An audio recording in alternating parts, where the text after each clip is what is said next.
wabarakatuh. Salam sejahtera bagi kita semua. Om Swastiastu, Namo Buddhaya, salam kebajikan. Perkenalkan, nama saya Yulia Bayu Maharani. Saya mengajar di kelas 52 SDN Kemasan 1 Surakarta. Kali ini saya akan memaparkan penerapan blended learning dengan metode Flip Classroom di kelas 52 SDN Kemasan 1 Surakarta. Selamat menyaksikan.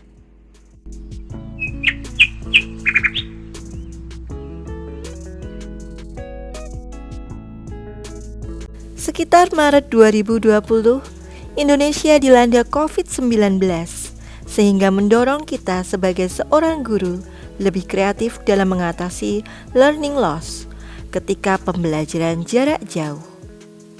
Dalam menyikapi penerapan pembelajaran jarak jauh atau yang sering disebut-sebut dengan PJJ ini, guru hendaknya memiliki inovasi untuk meningkatkan semangat belajar siswanya melalui penggunaan media pembelajaran yang sesuai dengan kodrat alam dan kodrat zaman siswanya. Beberapa media pembelajaran yang saya pakai antara lain WhatsApp, YouTube, Google Meet, Zoom Meeting, Classroom, Google Form, dan beberapa media pembelajaran lainnya. Kemudian mulai tahun pelajaran 2021-2022, pemerintah mengizinkan beberapa sekolah untuk mulai melaksanakan PTMT atau pembelajaran tatap muka terbatas. Salah satu model pembelajaran yang sesuai dengan keadaan saat ini adalah model blended learning, dan saya menggunakan metode Flip Classroom. Model blended learning adalah model pembelajaran campuran antara pembelajaran tatap muka atau face-to-face dan pembelajaran berbasis internet atau daring atau e-learning. Baik dengan cara penyampaian hingga gaya pembelajaran, sehingga kombinasi pengajaran yang tercipta tetap menekankan interaksi sosial, tapi tidak meninggalkan aspek teknologi. Berikut ini merupakan pemberian materi maupun tugas melalui WhatsApp group dan melalui Classroom. Sekarang mari kita simak penjelasan mengenai Flip Classroom. Flip Classroom adalah bentuk pembelajaran blended melalui interaksi tatap muka dan virtual atau online yang menggabungkan pembelajaran sinkron atau synchronous dengan pembelajaran mandiri yang asinkron atau asynchronous. Pembelajaran sinkron biasanya terjadi secara nyata di kelas. Peserta didik berinteraksi langsung dengan teman sekelasnya dan pengajar. Sedangkan pembelajaran asinkron adalah pembelajaran yang sifatnya lebih mandiri. Seperti gambar berikut. Video adalah media yang sering digunakan sebagai input untuk belajar mandiri siswa karena dapat diakses dan memungkinkan siswa untuk berhenti dan menontonnya kembali sesuai kebutuhan mereka. Begitu pula dengan saya juga membuatkan beberapa video pembelajaran sederhana untuk siswa-siswi saya yang saya unggah melalui YouTube pribadi saya, Yulia Bayu Arif Indrawarman. Berikut adalah video pembelajaran yang dibuat oleh guru yang diunggah melalui YouTube, kemudian dapat ditonton kembali oleh siswa sesuai kebutuhan siswa. Langkah ya. Jadi kalau naik satu langkah tadi dibagi 60, ya kan? Jadi 3000 detik berapa menit? Ya sudah, dibagi 3000 dibagi 60. Teks dan audio juga dapat digunakan sebagai konten untuk menyampaikan materi dan memastikan siswa sepenuhnya siap untuk kelas sinkron. Nah, itu contoh video pembelajaran yang guru buat untuk siswanya ketika asinkron. Nah, sekarang mari kita simak 3 kegiatan Flip Classroom. Metode Flip Classroom dibagi menjadi 3 kegiatan, yaitu 1. Sebelum kelas dimulai atau pre-class, 2. Saat kelas dimulai atau in class, dan yang ketiga setelah kelas berakhir atau out of class. Sebelum kelas dimulai, peserta didik sudah mempelajari materi yang akan dibahas. Dalam tahap ini, kemampuan yang diharapkan dimiliki oleh peserta didik adalah mengingat atau remembering dan mengerti atau understanding materi. Dengan demikian, pada saat kelas dimulai, peserta didik dapat mengaplikasikan atau applying dan menganalisis atau analyzing materi melalui berbagai kegiatan interaktif di dalam kelas.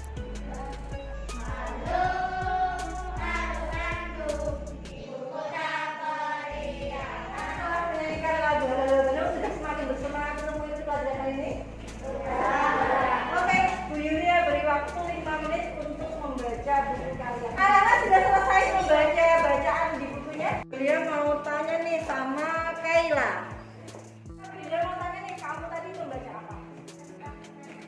Menanam bakau. Kemudian apa yang kamu dapat? Ada yang masih ingat rantai makanan itu apa? Oke, Bara. Rantai makanan adalah hubungan antara makan dan dimakan. Oke, bagus. Ya. Kalian sudah sepakat dengan jawaban Bara dan Tian? Ya. Iya, jadi betul ya. Hubungan makan dan dimakan antar makhluk hidup. Kita lihat layarnya. Nah, kalau rantai makanannya ada banyak, namanya apa tuh? Kau tahu pendapatnya Tian tuh? Kalau rantai makanannya ada banyak, namanya apa Tian? Jaring-jaring makanan. Iya, betul banget. Tepuk salut buat Tian. Anak sekarang tugas kalian membentuk kelompok, satu kelompok 4 anak yang sudah ditentukan. Nah, kemudian kalau mejanya kalian jadikan satu. Oke, meja satu. Diadakan. Oke, silakan belanjakan diri. Kelompok satu sudah menentukan mana yang diri. Sudah yang mana? Oke, silakan. Berarti sekarang presentasi ya. Mana yang berani untuk tampil ke depan?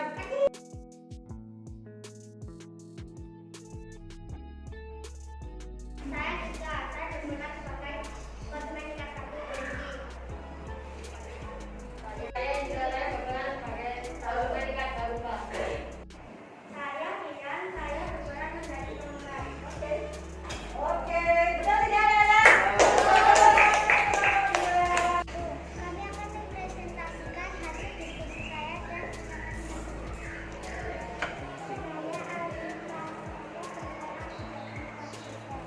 Saya menjadi